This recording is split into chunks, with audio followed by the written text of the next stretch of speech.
Welcome all to Eat, Drink, and Explore with Cece. Today we're going to be making sandwiches for a crowd. So it's game night, or you have family coming over, or you want to get some lunches prepped for Monday or Tuesday. You can do this over the weekend as a meal prep. And I got the inspiration from the Italian Muffuletta sandwich, which involves just bread and 3 layers of ingredients, which is cold cuts, cheese, and a spicy olive mixture. But I'm going to just change it up a little bit and add some of our condiments that we tend to like in a sandwich fairly quickly. So what we're going to do is we're going to utilize the Pillsbury dough pizza crust. We're going to use that at the bottom, and then we're going to use the Crescent dough for the top.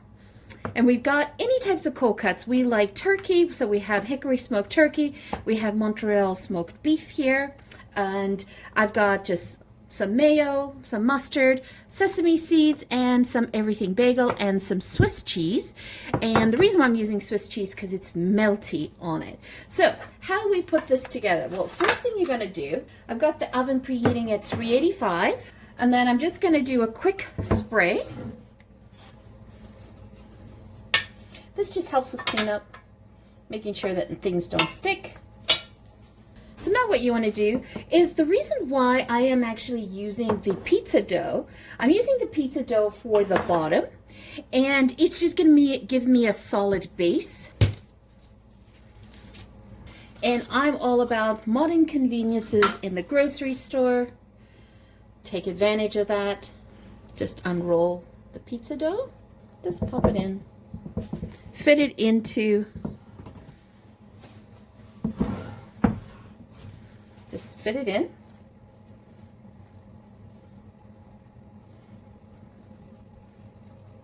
And I just go up a little bit along the sides. Up the sides over here.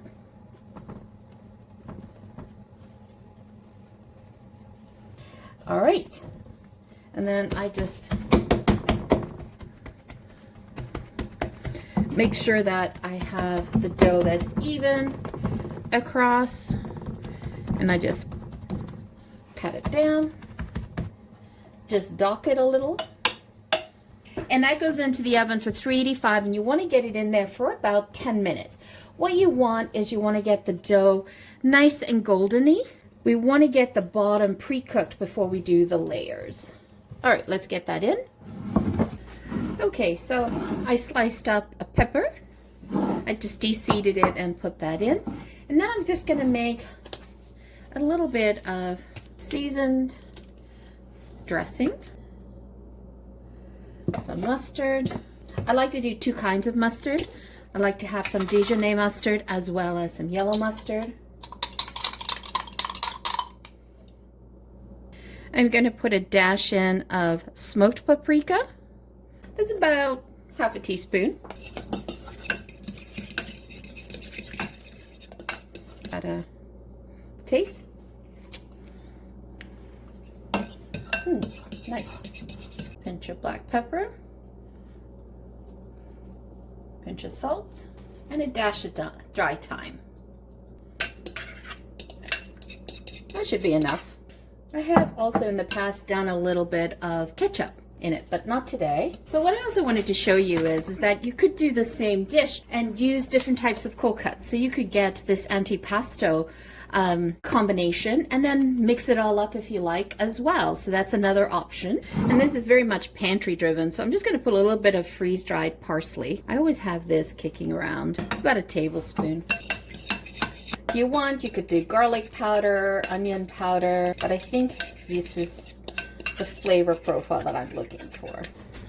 Ooh, there you go. Okay, see how nice and toasty we got that? So now what I like to do is a couple of things. I like to layer a little bit of everything bagel down at the bottom, okay? And then I put the cheese. And now what you want to do is you want to layer on your meat. Now what I'm going to do is, because I'm going to do 2 different types of meats, I'm going to do half of it one style and the other half. When you're layering this in, don't be chintzy. Fill it up. This is a really great way of preparing like these hand foods when you got a crowd over watching a game, you just got a bunch of kids over for play dates. You make this child friendly in terms of their taste buds, but I'm doing the grown-up adult. And then I'm gonna take the turkey, and I always get the cold cuts that are nitrate free. You can get the organic if your budget allows. This side, I'm going to do the Italian salami, but I'm going to mix it up with the Spanish chorizo. I love making it like this. It's so much fun. It's great. I love finger food, so if you can have this on game night, movie nights, it's perfect. Okay, and I'm going to keep one for me to eat. So what I like to do now is take that mayo mixture that we made earlier and just drizzle it on. And I don't touch the meat with this, because if I have extra sauce left, I keep that and I use it for something else. That'll all soak in nicely.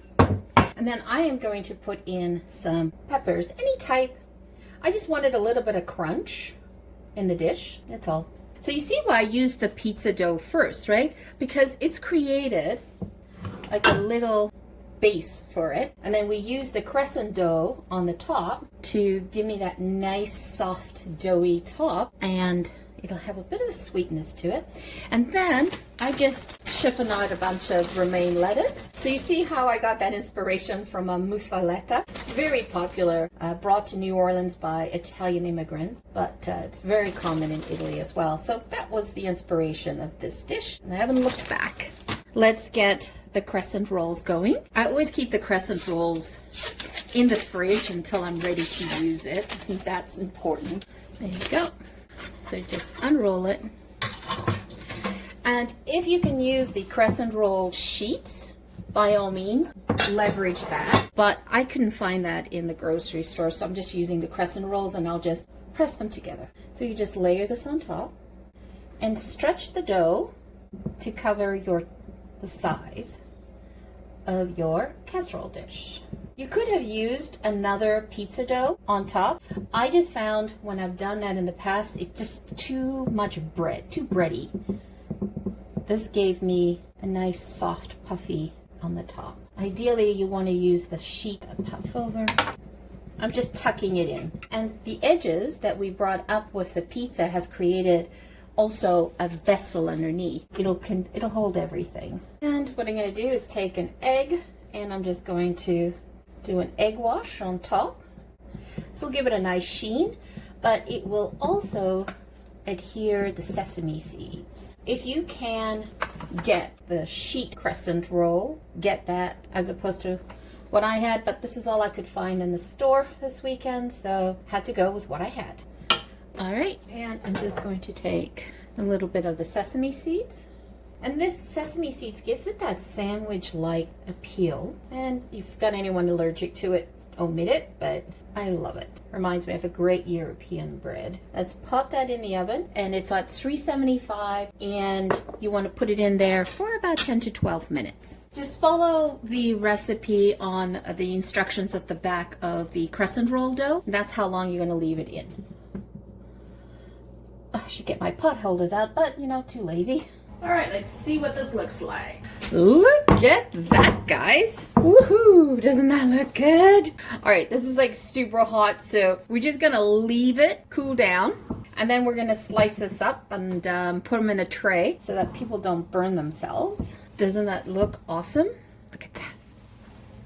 Woohoo. Let me show you. Look at that. And now listen. Perfect. All right, let's cool that down. Okay, so let's see. This cooled down a bit. So let's transfer this over. Perfect. Doesn't that look awesome? Look at that. And this is perfect because you can literally lift this with your hand because it's got the pizza crust underneath, right? So let's give this a try. Oh, super. That is flavorful. Cannot go wrong with that. So there you have it, this beautiful sandwich, muffuletta inspired, and it definitely makes it for a crowd. You can have it prepped on a Sunday for lunches on Monday. And you simply slice them to the size you want. And you can see it's definitely a nice meal. It's nice and hearty. And when you bite into it, look at that. It is definitely finger worthy. So you definitely got the pizza crust under here. So you see it's nice and sturdy to hold it as a vessel, and it's nice and soft and puffy on the top. Just remember, you want to minimize the amount of water content that you're going to have in here. So there you have it, folks. Thank you so much for joining me today. Always greatly appreciated. And for those returning champions, thank you so much for your love. Always appreciate you coming back and watching us. If you have not yet subscribed, hit that subscribe button, hit the like button, hit the bell notification so that you can get notified the next time we upload a video. Once again, thank you so much for joining me. Have a fabulous day. Ciao for now. Don't forget to hit subscribe.